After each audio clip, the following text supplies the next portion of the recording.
What's up guys? Welcome to day 158. শরীরটা আজকেরা তেমন ভালো নেই, বিশেষ করে আমার মাথায় বিকাল থেকেই বেশ ভালো পরিমাণে ব্যথা অনুভব করছি। এরকম ব্যথা আমার আগে কখনোই হয় নাই। আমার বরাবরই তোমার এইখানটা বেশি মাথা ব্যথা করে, কখনো এইখানে বা পিছনে এরকমভাবে করে না। আমি বিকালে ঘুমানোর ট্রাই করছি, ঘুম থেকে উঠে দেখি মাথা ব্যথাটা যায় নাই। ওয়ারাজ আমি যখন ঘুমাই বা একটু রেস্ট নেই আমার এই পেইন চলে যায়। আজকেরা তাও যায়নি, এখন রাতে বাজছে হচ্ছে 11:30, হালকা একটু পেইন আছে। ভাবতেছি এটা আদৌ সত্যি কিনা আমি শিওর না, আমার মাইগ্রেনের ব্যথা হয়তো বাড়ছে হয়তো, কারণ আমার সমস্যা আছে মাইগ্রেনে। আমি ডাক্তার দেখিয়েছি এখান থেকে আরও অনেক আগে। আমার যখন আমি ছোট ছিলাম, বিশেষ করে ক্লাস 3-4 যখন পড়তাম, অনেক বছর আগের কাহিনী, ওই সময় আমি ডাক্তার দেখিয়েছিলাম। তো ডাক্তার বলেছিল যে আমার চোখে একটু সমস্যা আছে। সে আমাকে চোখের জন্য চশমাও দিয়েছিল, একদম কম পাওয়ারের, তো যার জন্য আমি চশমা ইউজও করি নাই। আর বলেছিল যে আমার মাইগ্রেনের সমস্যা আছে, তো যার জন্য মাঝে মধ্যে এরকম পেইন উঠতো, ওই সময়টা উঠতো। বাট অনেক দিন পরে আজকেরা আমার সেই পেইনটা আবার ফিল হচ্ছে। তবে আমি এখনও এই ব্যথার একদম এক্সট্রিম পর্যায়ে যাইনি। আমি অনেকের কাছ থেকে শুনেছি যে মাইগ্রেনে যে মাথা ব্যথা হয় সমস্যার জন্য, এটা খুবই যন্ত্রণাদায়ক। বাট আমার এখনও পর্যন্ত ওরকম এক্সট্রিম লেভেলে যায় নাই যে আমার ঘুম হচ্ছে না, আমি কোনো কাজ করতে পারছি না, মানে একটু অসহ্য লাগে, ঠিক আছে, একটু মানে বলতে গেলে বিরক্তি লাগে, এই হচ্ছে ব্যাপার। বাট ওই যে এক্সট্রিম লেভেল মরে যাব এরকম কিছু হয় নাই। আর যখন আমি একটু কথা বলছি ওই সময় মনে হচ্ছে যে পেইনটা একটু বাড়ছে, ঠিক আছে। তো এখন কথা বলতেছি, এখন অবশ্য কিছু হচ্ছে না, বাট বিকাল টাইমে বা সন্ধ্যা পর্যন্ত কথাবার্তা বললে বা যে কোনোভাবেই থাকলে আসলে মানে পেইনটা হচ্ছিল। তো এর জন্যই কিন্তু ভিডিওটা বিকালে আমার করা পসিবল হয় নাই। ওই অবস্থাতে ভাই ভিডিও করাটা আমার পক্ষে পসিবল ছিল না। রাতে এখন একটু ভালো লাগছে, আগের থেকে একটু বেটার আছি, যার জন্যই ভিডিওটা আমি করতে পারছি এখন। আমি জাস্ট আজকের রাতটা একটু দেখবো, সকালে উঠে দেখবো যে কোনো সমস্যা হয় কি না। যদি হয় তাহলে তো ইমিডিয়েটলি ডক্টরের কাছে যাইতে হবে। এসব জিনিস নিয়ে আসলে অবহেলা করাটা অনেক বেশি রিস্ক, তো এর জন্যই কিন্তু দ্রুত অ্যাকশন নেওয়া লাগবে। যদি দেখি যে কোনো কিছুই হচ্ছে না, একদম নর্মাল সব ঠিক হয়ে গেছে, তাহলে ওটা আপাতত বলতে গেলে একটু সাইডেই রাখবো। তারপরও এরপরে সামনে হয়তো মেডিকেল চেক আপ এরকম কিছু আমি করাবো।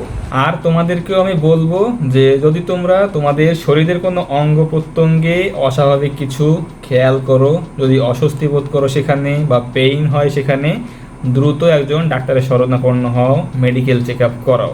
কেননা সমস্যা যখন তোমার থাকবে ছোট, সেই সময় যদি তুমি অ্যাকশনটা নাও তুমি ইজিলি একটা কাজ করতে পারবা।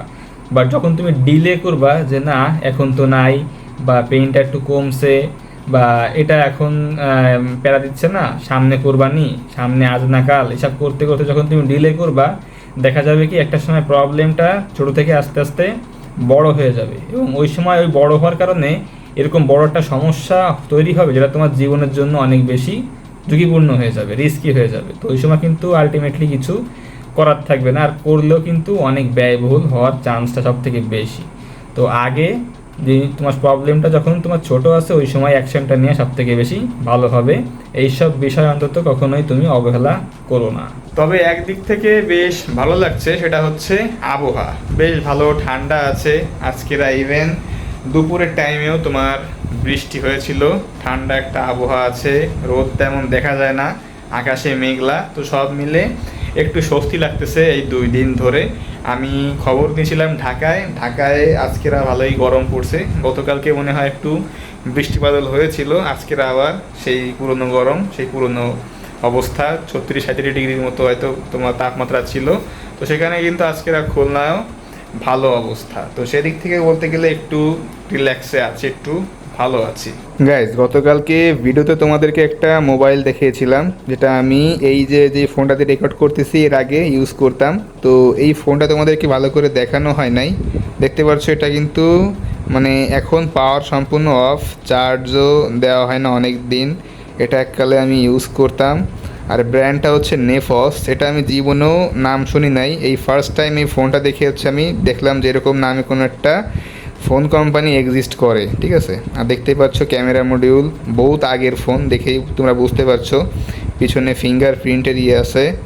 আর এটা এটা হচ্ছে তোমার ফুল স্ক্রিন না, এটা হচ্ছে এখানে ফ্রেম আছে, এই একটা ফ্রেম আর এখানে একটা ফ্রেম, ঠিক আছে। আগের ফোন যেরকম হয়তো এরকমই ক্যামেরা আছে, আছে। তো এই ফোন দিয়ে আমি চলতাম এবং মোটামুটি আমার খারাপ সময় এই ফোনটা আমাকে অতটা ইউজফুল না হলে আমাকে এন্টারটেইন করছে। ফেসবুক চালাইতাম, ইউটিউব চালাইতাম, তোমরা গতকালকের ভিডিওতে সব কিছু জানতে পারছো। বাট ক্যামেরাটা ওভাবে ক্লোজলি, মানে ফোনটা অতটা ক্লোজলি তোমাদেরকে দেখাইতে পারি নাই। আর এখানে তোমার সাইড মাউন্টেন দেখতে পাচ্ছ, এই যে সিম কার্ড ভরার আছে, সিম কার্ড ট্রে, ঠিক আছে। তো মোটামুটি বলা যায় এই সময়ের দিক থেকে অতটাও তো আধুনিক বলবো না, বাট যেই সময় কথা আমি বলছি এটা যেই সময়কার ফোন সেই হিসাবে বেশ ভালো একটা ফোন ওই সময় ছিল। এটা এই ফোনের চেহারা বা প্রত্যেকটা পার্টস দেখে বোঝাই যাচ্ছে, দেখতেই পারছো। এটা ইউজ করা হয় না বলে ওভাবে ওই ইসে পড়ে থাকে, ওইখানে আমি রেখে দিই, ওইভাবে ওটা ওভাবে পড়ে থাকে, চালানোও হয় না যেহেতু কোনো কাজে লাগে না, প্রচুর ল্যাগ দেয় তো কোনো কাজের না। এখন এটা এইখানে এরকমভাবেই পড়ে থাকে। গাইস, তো রাইট নাও আমি চাচ্ছি একটু রেস্ট নিতে, দ্রুত ঘুমায় যাইতে। ভিডিওটা আজকে আর বেশি কন্টিনিউ না করি, কথাবার্তা তেমন আর বলতে ইচ্ছা করছে না। অলরেডি মাথায় একটা টেনশন হয়ে রয়ে গেছে যে কি হলো আবার, ঠিক আছে। অনেকদিন পরে যেহেতু এরকম একটা পেইন আমি ফিল করতেছি, অবশ্যই এটা চিন্তার বিষয়, টেনশন করার বিষয়। আর হালকা একটু এখন একটু পেইনটা আছে। তো ভিডিওটা আজকের আমি এখানেই শেষ করছি, দেখা হচ্ছে ইনশাল্লাহ আগামীকাল। তো সেই পর্যন্ত take care on yourself and আল্লাহ হাফেজ।